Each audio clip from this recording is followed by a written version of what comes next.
ever feel like there isn't enough to do around here? All of us become a little blind to the things we can do together as family and friends.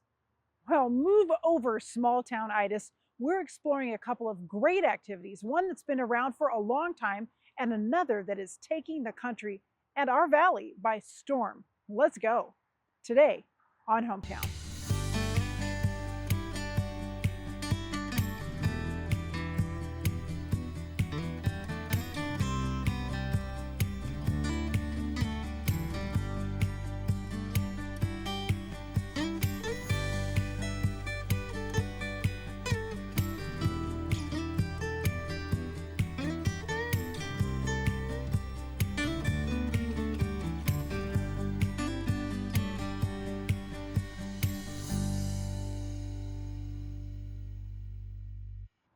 Baseball, motherhood, and apple pie, three icons of American life. Sports promoter Bill Veeck once said, "The most beautiful thing in the world is a ballpark filled with people." It's what I love most about summer afternoons and evenings here at Borleski Stadium. What's better than rooting for the home team with your friends and family? It's been a tradition in our community for over 50 years. But what about the newest ball game on the block? Pickle Ball. You've probably heard a little about it. It's one of the best activities to get your entire family out of the house and moving. The best part is that you can do it together regardless of age and skill level. Let's explore two great ball games, essential ingredients in the remarkable story of us. Ted and Allison, where are we here in beautiful downtown Walla Walla? We are at Pioneer Park in Walla Walla at our beautiful pickleball courts. And Ted, tell me a little bit about pickleball. I have a ball. I also have a pickle. And why in the world is this named pickleball? Back in 1965, Bainbridge Island, the last story I heard was there was a 10-year-old boy watching this going on, and a lot of the adults were drinking while playing on this private court. So Yeah. they called it that they were pickled.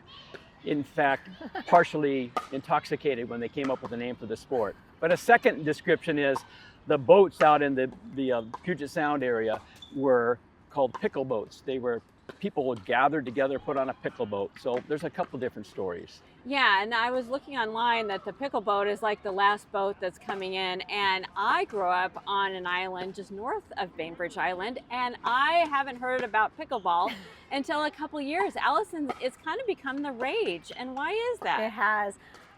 It's just an addictive sport because it's just so fun. And it has a low barrier to entry, meaning you can not be super athletic and pick up a paddle and go be successful in hitting and just have fun. Well, and here we are on the pickleball courts, Ted, and this is a special place in your heart, but I am seeing every age range here. And why is that so neat about this sport? It's a sport that anybody any age can pick up pretty easily. The skills aren't complex, but I say mastering it's a little more difficult. But it's fun, it's interactive, it's close proximity. It's nothing like tennis, which was big, impersonal, overly competitive. Yeah. But pickleball, we can have a fun time and laugh at each other and meet people from all over the Western United States is what we've met since we played tournaments. So explain a little bit. This is a cross between, and Allison, you're a tennis player, so this is a cross between tennis and what?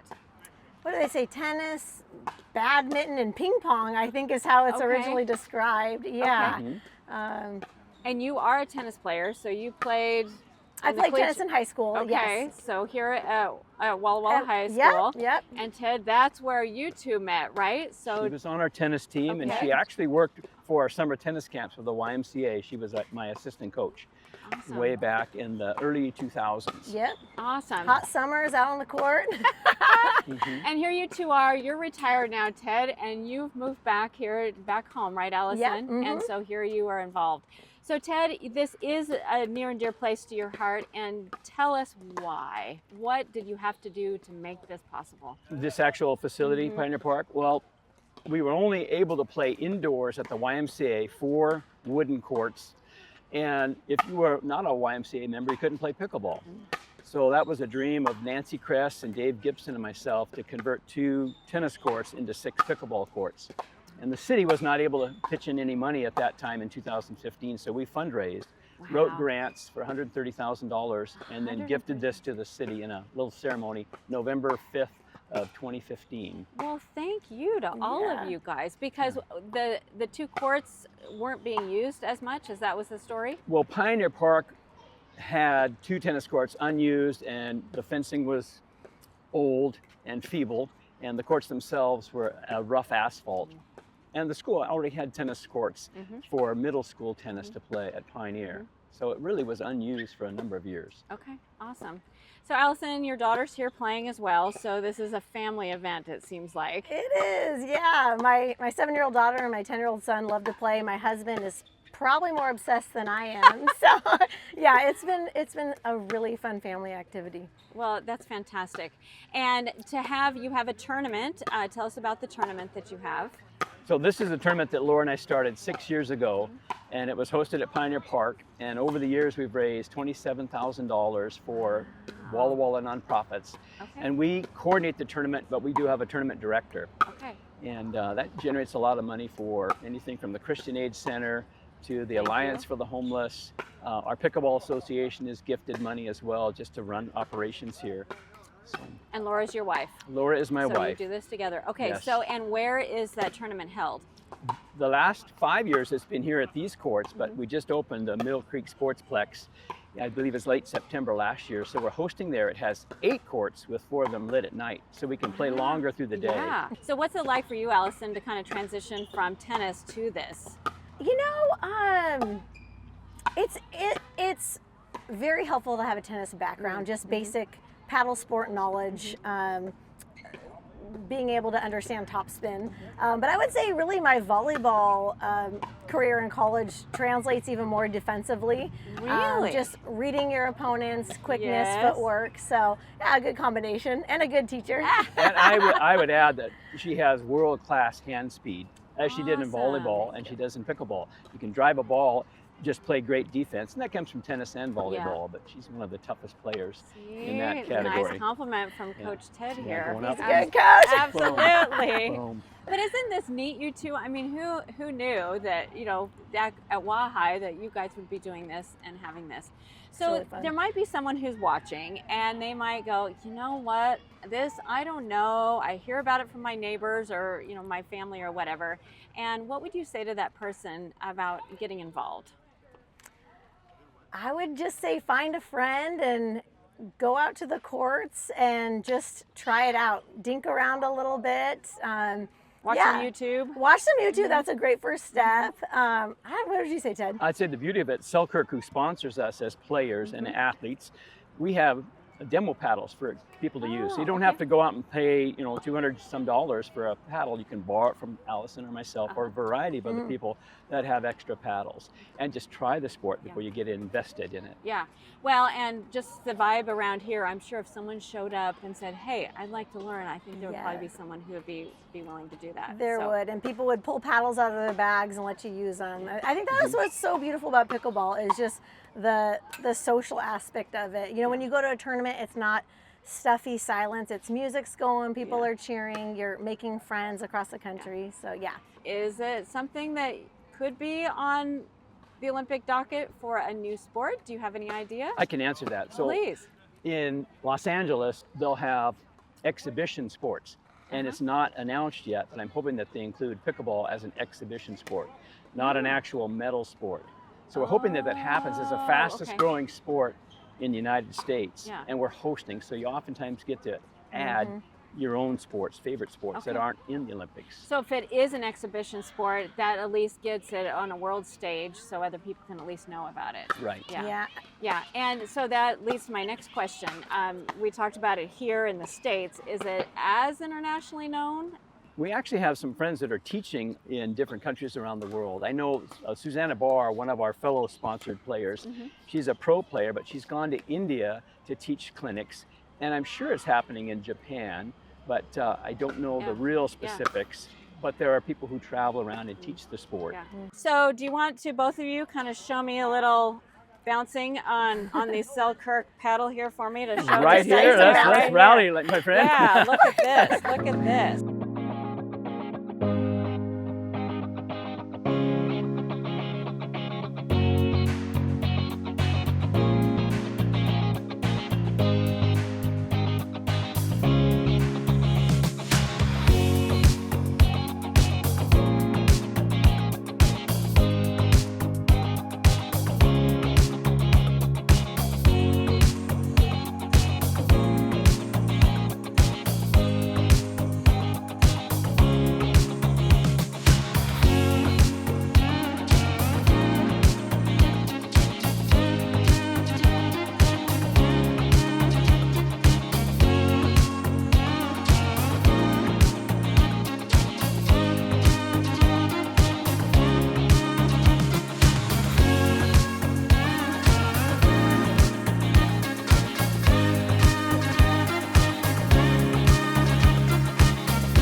Allison, Ted, thank you so much for the demonstration of pickleball.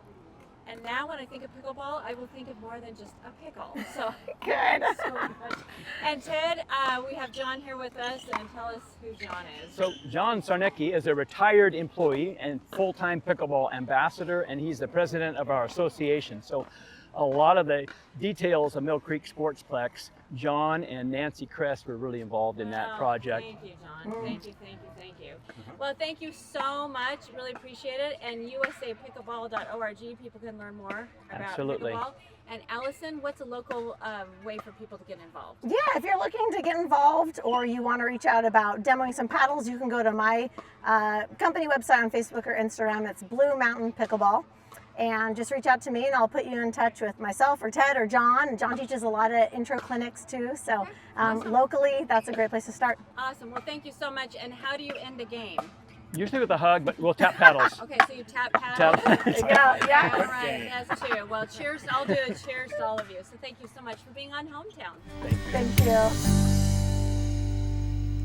Cody, great to be chatting with you today about one of the most important things to Americans, and that is baseball. Well, thank you for having me. I appreciate it. Yeah. So baseball here in Walla Walla, we've got a team. Tell us about the history of that. Yes, we do. The Walla Walla Sweets just finished up our 14th season, going into our 15th year. Started back in 2009. First summer season was 2010, and we've been here ever since. And it's just a great way to spend summer in Walla Walla out at the ballpark at Borleski. So looking forward to another great year and coming off a good year as well. Sure. And you're the manager of the Walla Walla Sweets. Yes, general manager. I just finished my 5th year as GM, and I just finished my 8th year with the team. Came here in early 2017 as an intern and worked my way up the ladder, and now I'm the top boss now. Yeah, fun.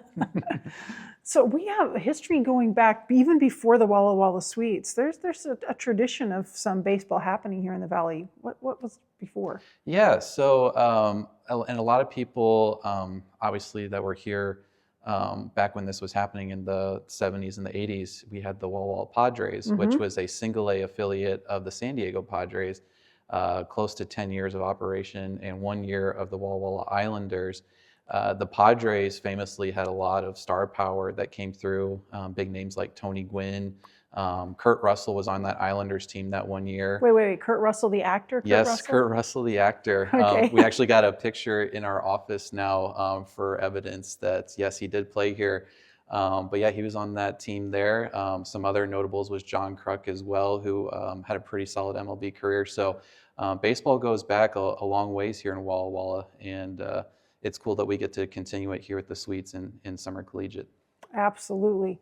So do we have anybody making that step from the minor, because this would be a minor league team, right? Yeah, to the majors now? Is that happening? Yeah, so we're Summer Collegiate, so not quite what the Padres were, which was affiliated. So this is summer ball that, is, I'd say, the step right below the minors, so like right below what the Padres would have been. But yeah, we have a lot of kids that have come through and have gotten drafted, and we're up to 15 people or players now that have been drafted and made it to the major leagues in our 15-year history. So that's pretty exciting. Very couple notables as well. In fact, this last summer, one of our graduates, his name was Jaron Duran. He's an outfielder for the Boston Red Sox. Been playing with them for a couple of years, and he was our first alum to become an All-Star. And in that same game, he won the All-Star Game MVP. He had a big home run in that game that ended up helping the AL win the All-Star Game that year. So that was pretty cool. A kid that played a summer here in Walla Walla. 8 years later, he's on a Major League Ball diamond, winning a piece of hardware like that. Yeah. Oh yeah. So that was Very pretty exciting. cool to see. And we've had so many others that have come up too, and we're super proud of that. But that was really cool to see Jaron be able to achieve that. Mm-hmm.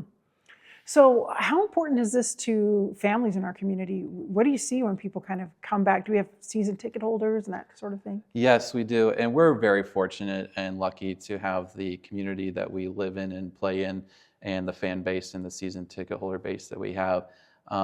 It's a very unique I wouldn't say opportunity. I would say it's a very unique gathering that we have out there.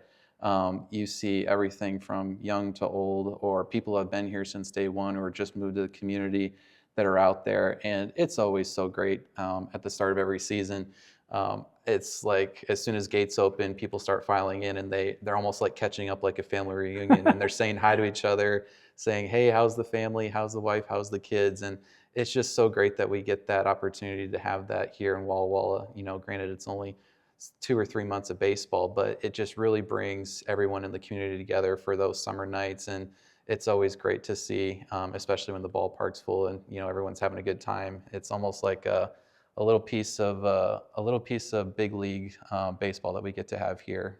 It's actually the special piece of it that I'm kind of sorry to say this, but when it gets really, really big, sometimes you lose some of exactly what you're talking about right there, where you come in, with a big crowd into the stands and just trying to find your seat, and there's nobody around you, unless they came with you, right? Yeah, So, and we've had, like I said, we've had some that have been here since day one, and they've still have their same seats sitting around the same people, and yeah. they love being able to just talk about what was going on during the day or during the week. And it's great that it's like a little family. It's a baseball family out there. And you kind of lose that as you go up the ranks at the major league level. 30,000-40,000 seat stadiums. Yeah. We just have the 2,200 one, but it's a great little community, a night out where families can come together for a night out or a weekend out and just have a great time at the ballpark with fun, on and off the field. So it's really great to be able to see that over the years since I've been here. It sounds like such a great experience to be out there, and you've been talking about these people with season tickets. How do you get tickets to a game for next year? Yeah, so we start actually right as the season's over for season ticket holders, and even people that want to be new season ticket holders. They can do that by calling our office downtown. Or they can go online to look at the latest ticket information or pop into our store. We're located right in the heart of downtown, open Monday through Friday and part of Saturday. And once we do get our schedule out, group tickets will immediately become available for 30 to 32 home games, and we'll have everything on sale from there. And a lot of places that either yourself, your group, or your business that can come out and enjoy a night at the ballpark. Yeah, so you can either do the season tickets or you can buy tickets game by game. Yeah, absolutely. And then we have some group packages that we do as well, and more information will be available on our website, or if you come down and see us at the office. Sure. And I hear you have some pretty fun giveaways sometimes at these games. Tell us about that and who you partner with. Yeah, so we're very fortunate to be supported here Walla Walla by a lot of great partners and sponsors. The one that we always see is very popular is any sort of hat giveaway. We did bucket hats the last couple years, which I was wondering how that would go, and it's been probably our best our best new coming promotion that we've done. The traditional baseball hats. We've done other things like water bottles. We've done bobbleheads, almost anything under the sun you can name. So, and those will be, once we do the promo schedule, about closer to March or April will come out. But yeah, it's a cool little it's a cool little way to come out to a ball game and enjoy just not only the baseball but the promotions that come with it too. Yeah, and you find other companies, organizations in our valley happy to work with you to help provide these things? Oh yeah, like I said, we're very fortunate to be able to work with them, and they're able to help us provide that experience to be able to give back to our fans in that way. So that's been the relationship building part of it too, which has been really good, which we're fortunate to have here. Sure. So talk with me a little bit about how you got into management of sports teams. Is this what you set out to do in life? You know what? Funny enough, I did when I was younger. People ask you what you want to do, and I did play when I was younger. In middle school and junior high, and a little bit in high school. But people ask what you want to do, and it's like I want to be a general manager one day. And fast forward now, and here I am doing it. I never would have thought it would have been in Walla Walla, Washington, considering I grew up in the state of Ohio. But yeah, I actually went to school for sport management up the road at WSU. Go Cougs! And I graduated. My first job was an internship with the Sweets, and then just worked my way up and when the opportunity arose for the position in 2019, I was lucky enough to be able to be brought on as the general manager, and I've been here ever since. And it's just been an incredible, last 5 years as the GM, and now 8 years being here in Walla Walla. Just getting to meet everyone in the community, the relationships that we've built, and everything. I never would have thought it would happen, but I couldn't have asked for a better place for it to happen. Oh, that's great to hear. Also, you did the sports management major and you got the job in it. I mean, that's awesome right there. I originally went for business, but then switched to sport management, and I guess I'm one of the fortunate ones that was able to find a job in the degree that I picked. So ended up working out, and now I'm managing in sports, so I can't complain too much there. And it's great to hear you say warm things about Walla Walla and being here. It's kind of a unique community, don't you think? Oh, yes. I mean, I remember when I was, before I went to school at Washington State, I was living on the west side. And when I remember the first time we went to go visit the school, it's about a 4-hour drive from Seattle to Pullman. Yep. And, going with the parents out to Pullman, and we're about 3.5 hours in the drive, and everyone just kind of looked at each other like, are we ever going to get there? Because, you're just driving through this endless wheat fields, and, this beautiful scenery and the blue mountains that we have in the background. And, obviously Pullman is its own unique setting, but Walla Walla, it's like, once you get here, you just, we have the downtown area, which is so amazing, which we're located in too.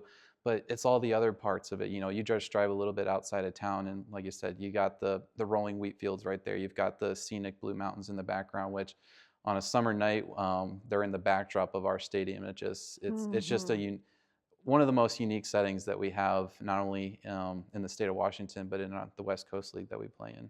Yeah, it's really, really cool. Yeah.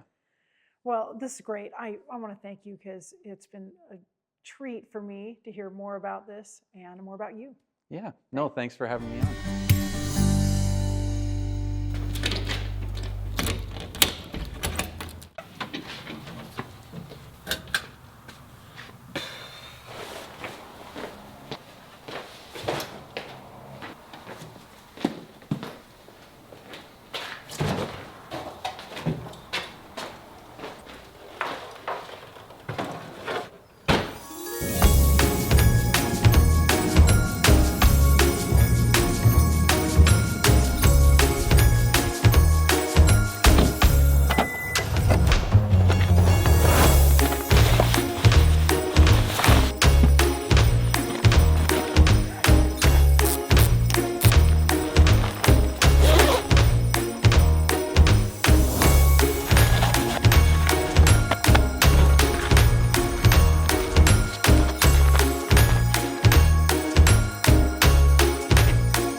So this is Spout Springs Ski Resort. Originally established in 1956, this resort has been around for quite a long time, and I'm sure there's a whole lot of history about this place that I am not aware of.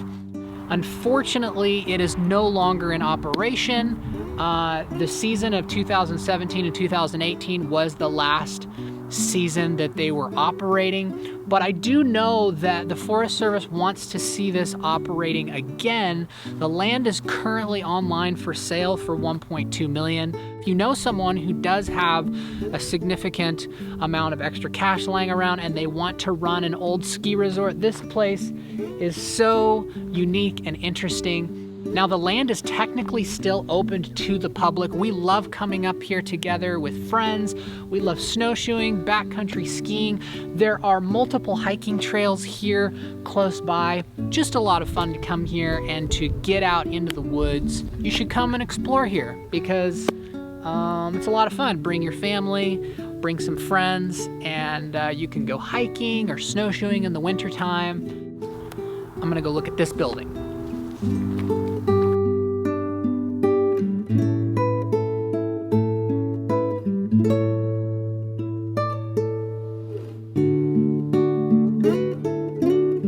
Pretty wild, just frozen in time back here.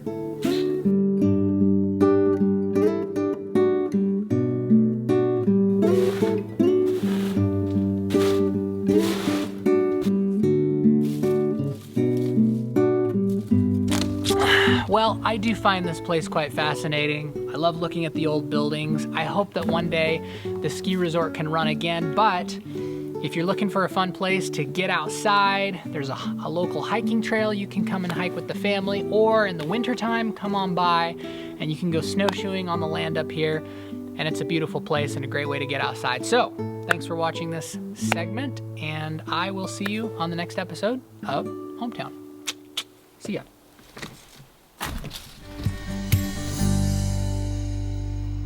Every one of us benefits when we play together. Too often we consider play to be an activity for children, but playing together, regardless of age, is good for our body, mind, and spirit. Striving towards goals and playing for a prize are all something that motivates us forward. Philippians 3:14 says, "I press on toward the goal to win the prize for which God has called me heavenward in Christ Jesus." Remember all the activities surrounding us next time you feel like there's nothing to do in this town. Enjoy an old activity or try something new, because we are never too grown up to enjoy playing. I think I'm going to find some bases to run. It might be a little slower than 40 years ago, but I bet I'll feel just as good about it. And I'll see you next week on our next episode of Hometown.